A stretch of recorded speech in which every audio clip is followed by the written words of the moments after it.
I'm on my way to Devil's Lake, but sometimes some of the greatest things, most interesting things, are right along the roadside.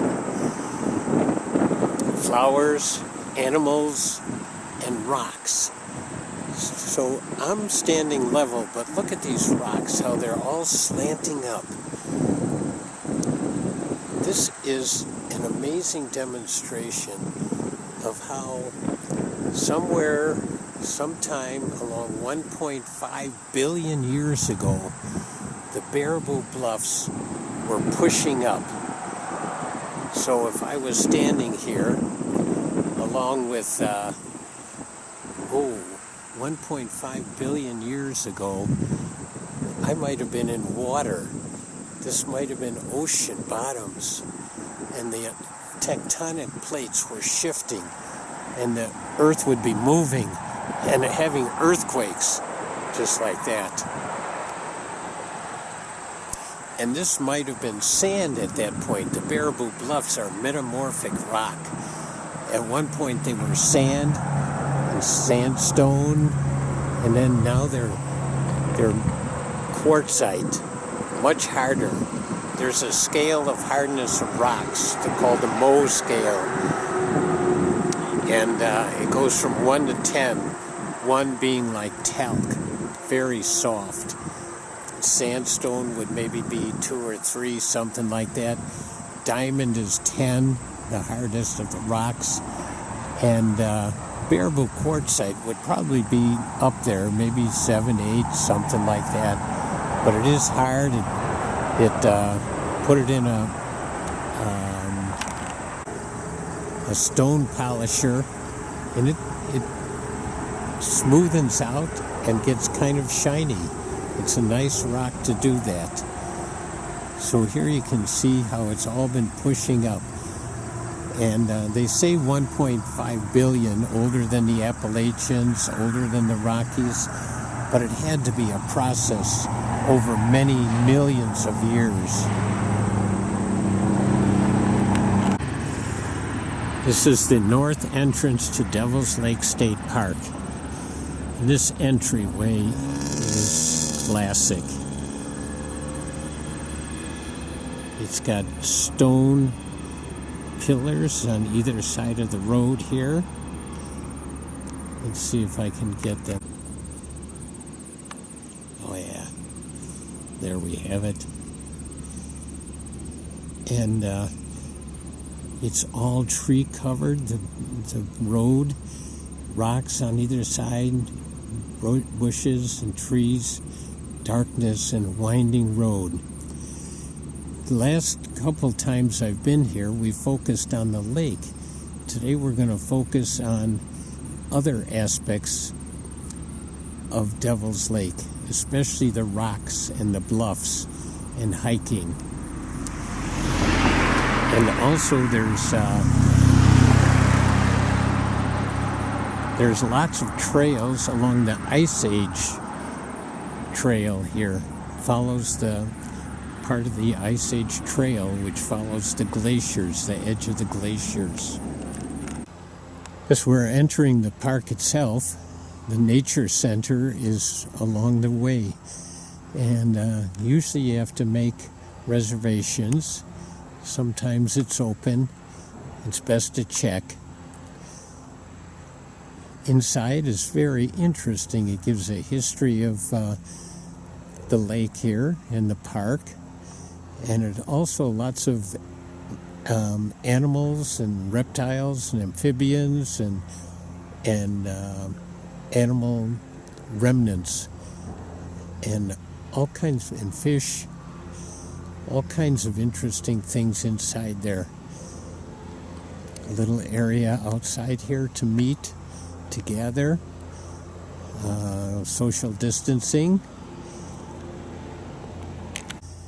Another unique aspect of Devil's Lake State Park is there are many Indian mounds that are preserved here yet.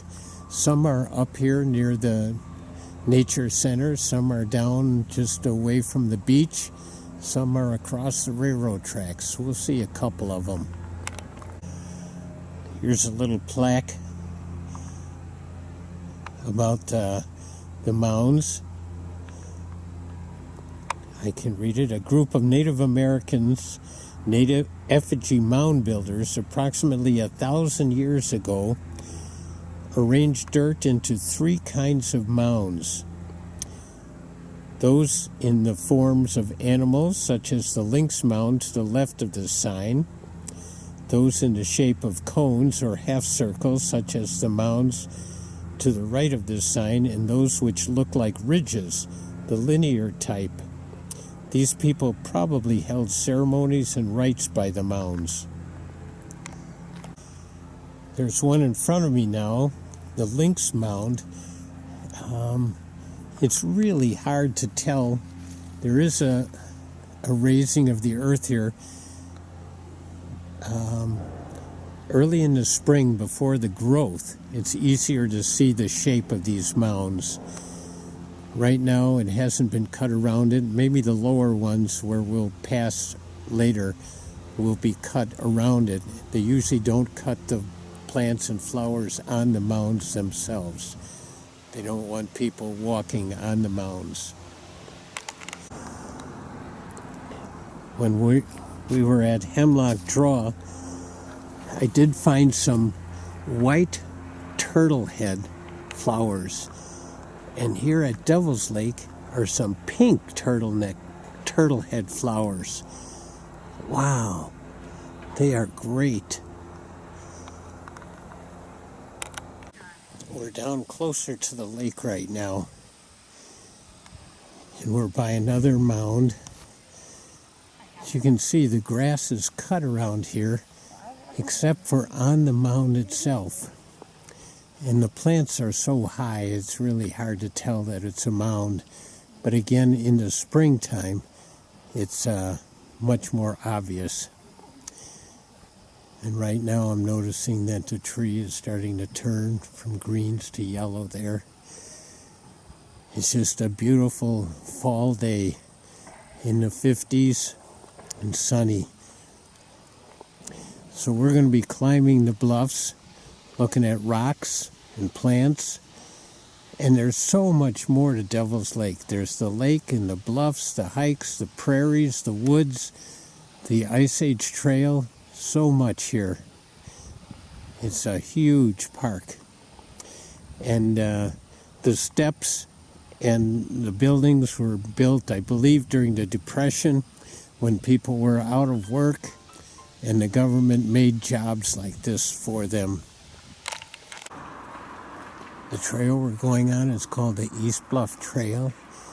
Oh, right behind the sign is this majestic maple tree. Ooh, it's a big one, an old one. There's a nice entryway. And again, all these rocks that were put out here by I think it's called the CCC. The people put to work during the Depression time. Great things were done with parks. Right away at the beginning of this trail, the entryway is covered with the trees. It's shady.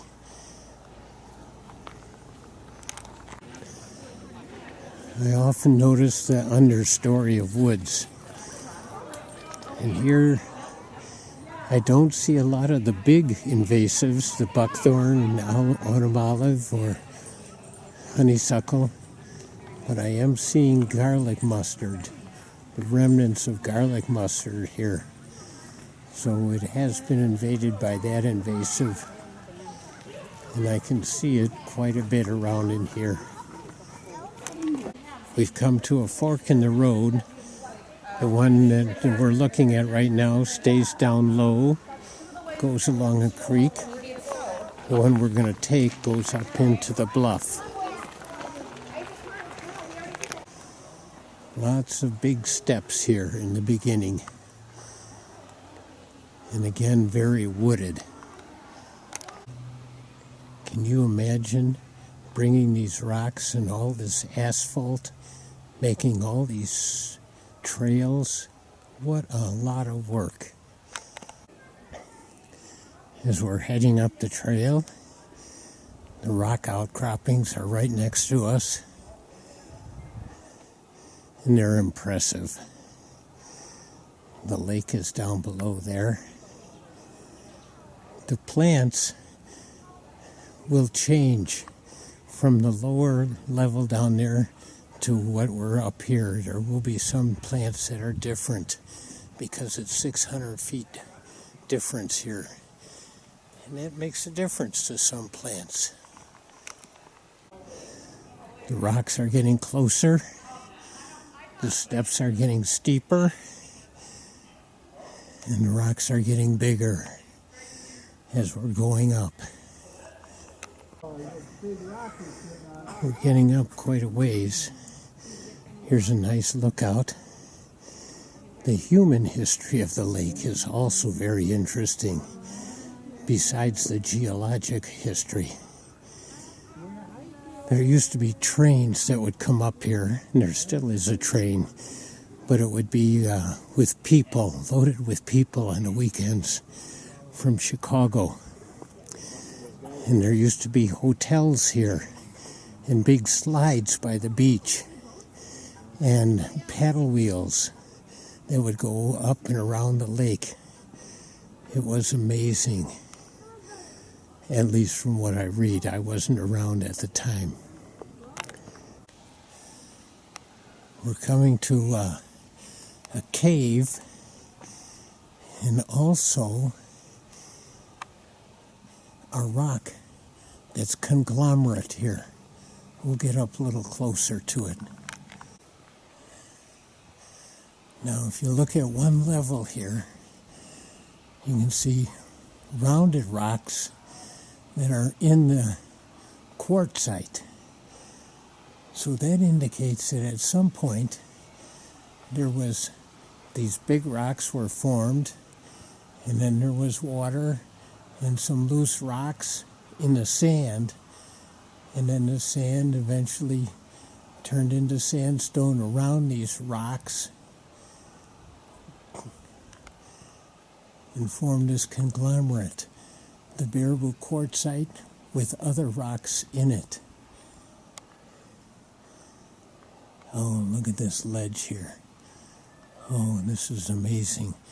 We're going to go up by this little cave. We're at the entrance to this little cave.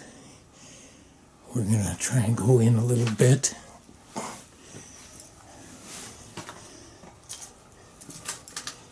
It gets quite narrow. I got a little flashlight here, and you can see it goes way back in there. Maybe at some point in the winter, this could be a place where bats would come and live. But it's probably well used here. I don't see any bats here, but maybe later, like I say, in the winter time. All right, we're going to go back up above again now. We're still going up. There's a little indentation in here. Interesting color of rocks. Looks like a little hideaway.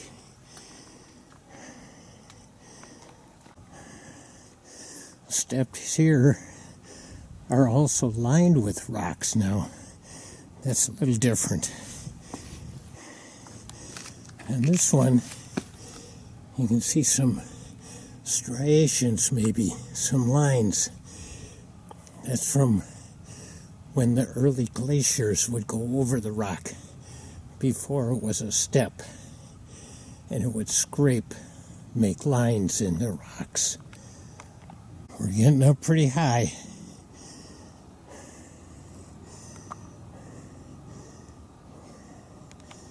You can see the different depths of the lake down there. Little island. The water is still up quite high. Higher than it used to be, higher than normal. There's the beach. There are many legends also about thunder gods having fights on the hillsides here. And I think that's where the baraboo got their name from, the thunderbirds. But I could be wrong. Some woods near the top. Again, it looks pretty healthy. Not a lot of invasives. I don't see the garlic mustard up here. Nice. Still lots of rocks though.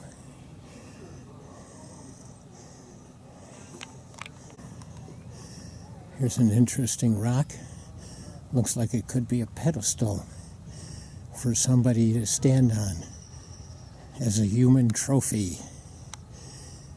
And then overlooking the lake here. It's a mile long, half-mile wide. No outlet, one inlet. We are at treetops here, at least some of them. You can see the whole lake from here. A few boaters out there. They're looking pretty small from here.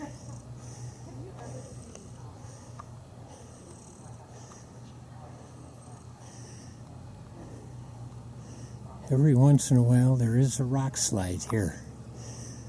And they can just wipe out the trees and create a clear area. You can see the big plateau over there on the west bluff. That's a nice hike also over there. Oftentimes there's a lot of turkey vultures around here because of the wind currents. I don't see any today though. Place where the roots have been growing over the rocks. And also, see the white on these rocks? I think that's from resin. Baraboo quartzite is a good rock, nice solid rock to be climbing on. Putting pitons in and using ropes for belaying. This is right along the trail here. Here's some more striations that are a little more obvious than the first one that I pointed out, where the glaciers were scraping along the rocks when they were underneath the glaciers, but not on these steps before they were moved here as steps. Oh, this is an interesting place along the trail. Let's see if we can go behind this and hope that it doesn't move or that I don't get stuck. Let's see if it's going to fit, if I'm going to fit. Coming in. Oh yeah, look at this. Oh, this is so cool. Oh my goodness. Let's see if it's going to come out. Oh, it does. Oh, I've got to go under this one though. Okay, we're going under. Oh, down on my knees.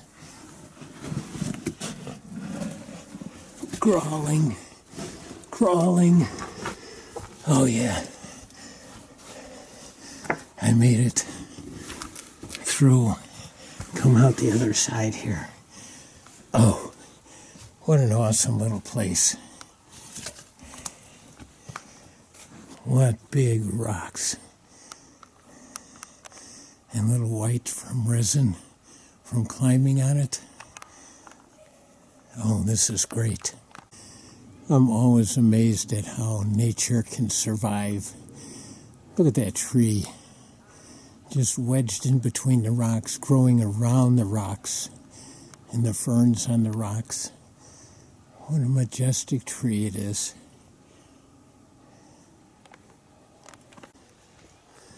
These woods are amazing, and there's such a large amount. I mean, a great forest here. Just think what could be in here. Obviously, things like foxes and badgers and coyotes, but maybe wolves, maybe bears, maybe a mountain lion. And the birds, all kinds of birds. Right now it's pretty quiet though, but they're around.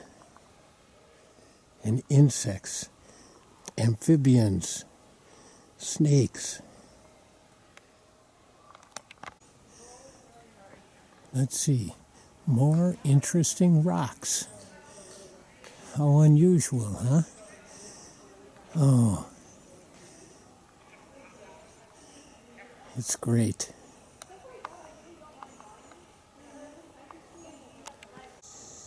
The habitat has changed here. It's much smaller trees,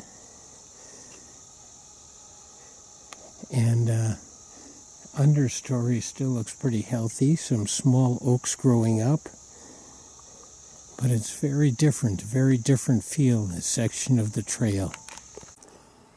The stairway is narrow and steep, and the steps are close. We're heading down. People wearing helmets. They must be climbers. These are great walls along the shore. I mean, this bluff to do some climbing. Great crevices to put your hands in, places for pitons. We're seeing some bluffs on the south shore along here, and the bluff that we're on, and out in between there is a lowland area, and if you can make out just a little bit of a mound out there in between, this is the site of a terminal moraine.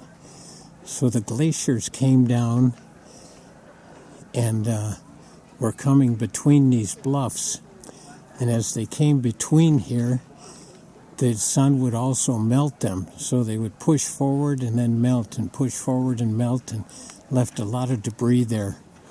And the Wisconsin River used to flow through here, but the terminal moraines here and at the north end blocked the river, changed the course of the river, and that's what formed the lake. The bluffs were here a long time before the lake and the glaciers. This is the South Shore beach area, and we are heading down that way. Here's one of these vertical walls. It might be good for climbing. It's got cracks and crevices.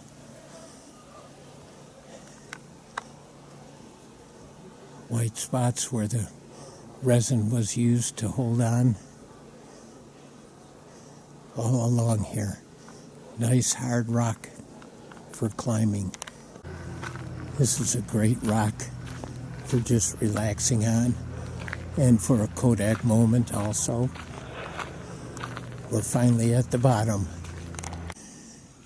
I'm back almost to the vehicle again, but I saw this patch of poison ivy. These are big leaves. Probably bigger leaves and a bigger patch than I've seen anywhere. It's scary just to be near it. Here's a sign I haven't seen before about social distancing. Keep one cow apart.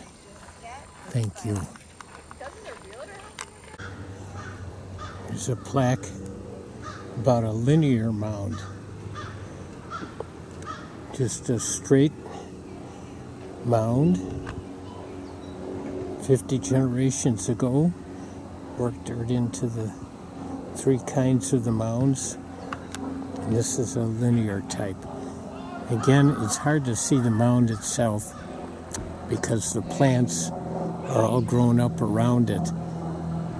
But at the park here, they mow around it but do not mow on the mound itself.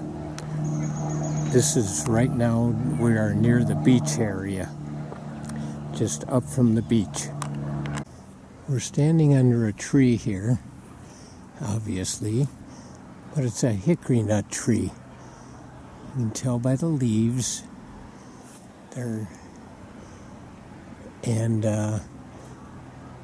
Earlier there would have been hickory nuts all around.